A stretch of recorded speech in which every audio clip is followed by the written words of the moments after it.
I know the federal government shutdown we just came through was frustrating and concerning, certainly to me, and I heard from many constituents as well. Also heard a couple questions from you that surrounding the process here in Congress, so I wanted to both share a quick update and answer those questions. So where we are now at this point, the House and Senate have passed a government funding bill to fully reopen the federal government. Any federal services that stopped during the shutdown will resume.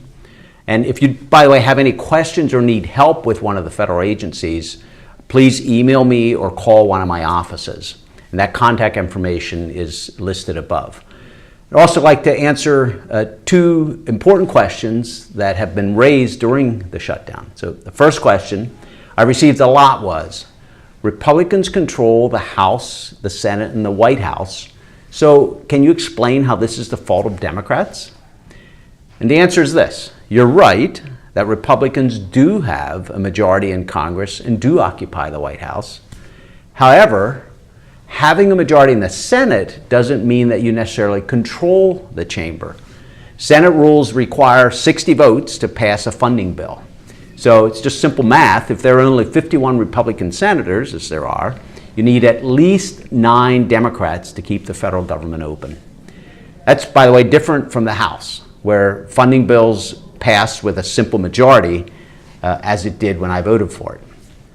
The second question I hear is, why wasn't a fix for DACA included in this government funding bill? And it's another good question. So first, this bill was exactly what was described in that question. It's a government funding bill. A fix for DACA isn't related in any way to government funding. Senate Democrats on Friday should have kept the government open and continued ongoing bipartisan discussions on the issue of DACA and many other important issues facing our communities and our nation. Now that both the House and Senate have passed this government funding bill, those bipartisan discussions will resume. In fact, I'll continue participating in these here in the House.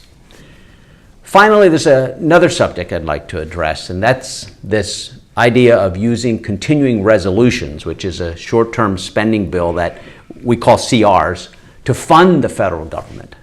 While this particular CR includes a lot of really great policies, I do believe that CRs are a very imperfect mechanism to fund the federal government. It's governing by crisis, and it's just simply not working. This shutdown underscores the importance of reforming our broken federal budget process.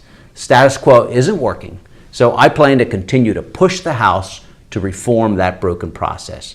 We need real accountability to help end Congress's track record of governing from one funding crisis to the next.